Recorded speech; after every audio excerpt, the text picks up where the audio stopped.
Marami ang naniniwala na ang kasaganaan ay nagmumula lamang sa matinding pagsusumikap. Maaga silang gumigising, mas lalo pang nagpapakahirap, at mas marami pang isinasakripisyo. Ngunit sa kabila nito, tila patuloy pa ring dumudulas sa kanilang mga kamay ang tunay na yaman. Pero paano kung ang lihim ay hindi kailanman tungkol sa effort kundi sa tamang pagkakaayon? Itinuturo ng sinaunang karunungan ng Chinese zodiac na ang kasaganaan ay gumagalaw ayon sa mga siklo at pinipili lamang ang ilan na likas na handang tumanggap nito.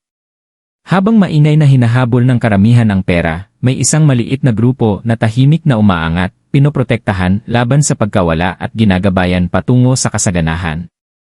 Ngayong gabi, ibinubunyag namin ang 7 Chinese zodiac na itinakdang makamit ang tunay na kasaganaan, hindi dahil sa swerte, hindi dahil sa tsamba, kundi dahil sa kapalarang sa wakas ay nagising. Ang kasaganaan ay matagal nang hindi nauunawaan. Marami ang naniniwala na ito ay bigla na lamang dumarating, parang panalo sa loto o isang maswerteng pagkakataon, ngunit ibang kwento ang isinasalaysay ng sinaunang karunungan ng China. Ang tunay na kasaganaan ay mabagal, may layunin at mapili. Dumadaloy lamang ito patungo sa mga taong ang pagkatao, tamang panahon at enerhiya ay nakaayon sa landas nito. Kaya naman may 2 taong maaaring maglakad sa iisang daan, magsikap ng pareho, ngunit magwakas sa ganap na magkaibang kapalaran. Ang Chinese zodiac ay hindi lamang koleksyon ng mga simbolo ng hayop, ito ay isang mapa ng pag-ugali ng tao, disiplina, likas na instinct, at tadhana.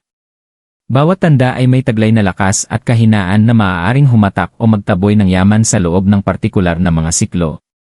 Sa kwentong ito, ating sisiyasatin kung bakit 7 zodiac lamang ang tahimik na humahakbang patungo sa katatagan, proteksyon, at pangmatagalang kasaganaan, habang ang iba ay hinihilingang maghintay at maghanda.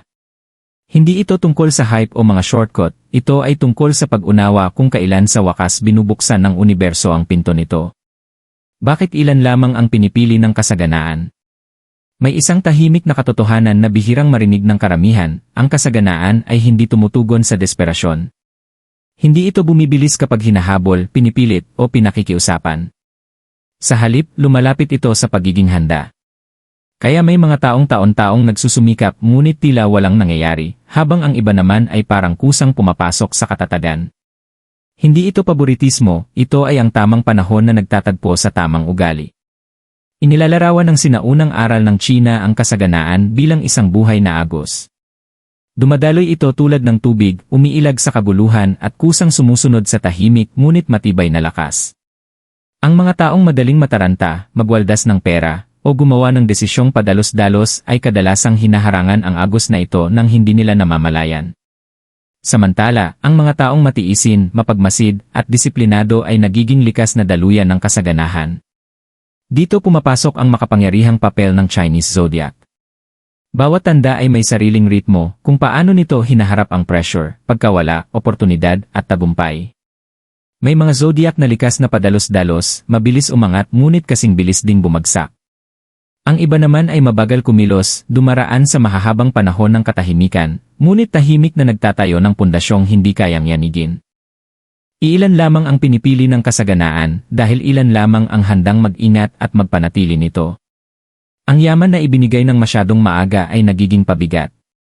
Ngunit ang yaman na dumarating sa tamang sandali ay nagiging kalayaan. Ang 7 zodiac na ibinubunyag sa kwentong ito ay hindi basta maswerte, sila ay dumaan sa mga aral na humubob ng pagpipigil, karunungan, at tibay ng loob. Kaya kapag lumapit ang kasaganaan sa kanila, nananatili ito dahil alam nila kung paano ito panghawakan ng walang takot. Paano gumagana ang enerhiya ng Chinese zodiac kaugnay ng yaman? Sa sinaunang pilosopiyang Chino, ang yaman ay hindi nahihikayat ng pagnanais lamang, ito ay naakit ng pagkakaisa at balanse. Ang bawat Chinese zodiac ay kumakatawan sa isang natatanging uri ng enerhiya, hinubob ng likas na instinct, pag-ugali, at paraan ng pagharap sa pressure ng buhay. Ang enerhiyang ito ang tahimik na nagtatakda kung paano pumapasok ang pera sa buhay ng isang tao, kung gaano ito katagal nananatili, at kung ito ba'y lumalago o unti-unting nawawala. May mga zodiac na isinilang na may matapang at mabilis na enerhiya. Mabilis nilang nakikita ang mga oportunidad ngunit kadalasan ay nahihirapan sa paghihintay. Mayroon namang mas maingat kumilos, maaaring napag-iwanan sa umpisa, ngunit mas napoprotektahan ang sarili laban sa malalaking pagkalugi. Wala sa dalawa ang mas mabuti sa simula. Ang mahalaga ay kung ang likas na ritmo ng isang tanda ay tugma sa kasalukuyang siklo ng kasaganaan. Ang mga hayop ng zodiac ay hindi simbolo ng swerte, sila ay salamin ng pag-ugali ng tao. Ang isang tanda na marunong maghintay, kumilos sa tamang oras, at manahimik kapag kinakailangan ay nagkakaroon ng hindi nakikitang kalamangan. Unti-unting kinikilala ng yaman ang ganitong disiplina at tumutugon hindi sa kaguluhan, kundi sa katatagan. Ito ang dahilan kung bakit ang tunay na kasaganaan ay kadalasang dumarating ng tahimik. Walang dramatikong anunsyo, walang biglaang selebrasyon. Sa halip, nagiging mas kayang bayaran ang mga gastusin. Nagiging mas malinaw ang mga desisyon. Nawawala ang pakiramdam na delikado ang bawat panganib. Ang 7 zodiac na nakaayon sa kasaganaan ay unang nakararanas ng pagbabagong ito sa loob ng kanilang sarili, matagal bago pa ito mapansin ng iba. Ang tagumpay nila ay hindi bunga ng pamimilit. Ito ay bunga ng pagkakaayon, kung saan ang pagsisikap ay tumatapat sa tamang panahon, at ang pagkatao ay sumasalubong sa oportunidad. Kapag tuluyang nag-lock-in ang ganitong pagkakaayon, tumitigil na ang kasaganaan sa pagsubok sa kanila at nagsisimula na itong magbigay ng gantimpala. Zodiac #1, Ox, ang tahimik na tagapagtayo ng matibay na pundasyon. Hindi kailanman naging pinakamabilis na tanda sa zodiac ang Ox, ngunit hindi rin naman bilis ang tunay nitong lakas. Sa panlabas na tingin, ang buhay ng Ox ay madalas magmukhang paulit-ulit, mabigat, at hindi patas ang hinihingi. Maaga dumarating ang mga responsibilidad, mabagal ang progreso, at bihira ang pagkilala. Ngunit ito mismo ang humuhubog sa Ox bilang likas na tagapangalaga ng kasaganaan. Nauunawaan ng Ox ang kahalagahan ng estruktura. May respeto ito sa sistema, pag-impok, at pangmatagalang pagpaplano. Habang ang iba ay humahabol sa mabilisang panalo, tahimik na binubuo ng Ox ang katatagan, piraso kada piraso. Ang ganitong uri ng pagtitiyaga ang nagsasanay sa Ox na panghawakan ang yaman ng walang takot o pagwawaldas. Kapag dumating na ang kasaganaan, hindi nito nilulunod ang Ox, sa halip, nananatili ito. Ang tunay na kasaganaan ay pumapanig sa mga marunong mag-ingat at magpanatili nito. Ang disiplinadong pagkatao ng Ox, ang kakayahang kontrolin ang emosyon, at ang pagtutol sa padalos-dalos na desisyon ang dahilan kung bakit isa ito sa pinakaligtas na sisidlan ng yaman. Maaaring matagal buuin ang mga pinaghihirapan ng Ox, ngunit kapag ito'y tumayo, ito ay nananatili. Zodiac #2, Snake, ang estratehikong tagapag-ipon. Iba ang galaw ng snake kumpara sa ibang mga tanda. Nagmamasid muna ito bago kumilos, nakikinig bago magsalita, at nagpaplano bago tuluyang magpasya. Dahil sa kalkuladong ugaling ito, madalas ay minamaliit ng iba ang snake. Ngunit mas maagang nakikilala ng kasaganaan ng talino kaysa ng mga tao. Ang mga snake ay likas na mga estratega. Nauunawaan nila ang tamang tiyempo, paggamit ng pagkakataon, at tahimik na pagpuposisyon. Sa halip na sumugod agad sa oportunidad, naghihintay sila ng eksaktong sandali kung kailan ang kaunting effort ay magbubunga ng pinakamalaking balik. Dahil dito, naiiwasan ang mga hindi kailangang pagkalugi at nabubuo ang tuloy-tuloy na pag-ipon. Hindi tulad ng mga padalos-dalos na tanda, hindi takot ang snake sa katahimikan o pagkaantala. Ginagamit nito ang mga panahong ito upang mangalap ng impormasyon at patalasin ang likas na instinct. Kapag pumasok ang kasaganaan sa buhay ng snake, ito ay lumalago ng tahimik. Walang pagpapasikat, walang ingat na paggastos, kundi kontroladong paglawak. Nanatili ang yaman sa snake dahil itinuturing ito bilang isang mapagkukunan, hindi bilang tropeo. Zodiac #3, Dragon, ang itinakdang tagapamahala ng panganib. Madalas na hindi nauunawaan ang dragon at napagkakamalang padalos-dalos o sobra ang kumpiyansa, ngunit ang tunay na dragon ay ibang-iba. Sila ay likas na tagapamahala ng panganib. Maaga silang itinutulak ng buhay sa mga sitwasyong puno ng pressure, kung saan natutunan nila ang mabibigat na aral tungkol sa pagkawala, pananagutan, at pagpipigil. Ang mga karanasang ito ang humuhubog sa kakayahan ng dragon na humawak ng malalaking oportunidad nang hindi nadudurog sa bigat nito. Naaakit ang kasaganaan sa tapang ng dragon, ngunit nananatili ito dahil sa karunungang nabuo mula sa mga kabiguan. Hindi tulad ng iba na takot sa panganib o basta na lamang hinahabol ito ng walang isip, natutunan ng dragon kung kailan dapat sumulong at kung kailan dapat umatras. Ang balansing ito ang nagbabago sa tapang tungo sa kalkuladong pagkilos. Kapag dumarating ang yaman sa dragon, madalas itong dumarating sa anyo ng pamumuno, impluensya, o mga sandaling kailangang magpasya ng matatag. Nauunawaan ng dragon na ang pera ay kapangyarihan, at ang kapangyarihan ay dapat pangasiwaan ng maingat. Dahil sa kamalayang ito, mas nagtitiwala ang kasaganaan sa dragon, alam nitong palalagin ito, hindi wawasakin.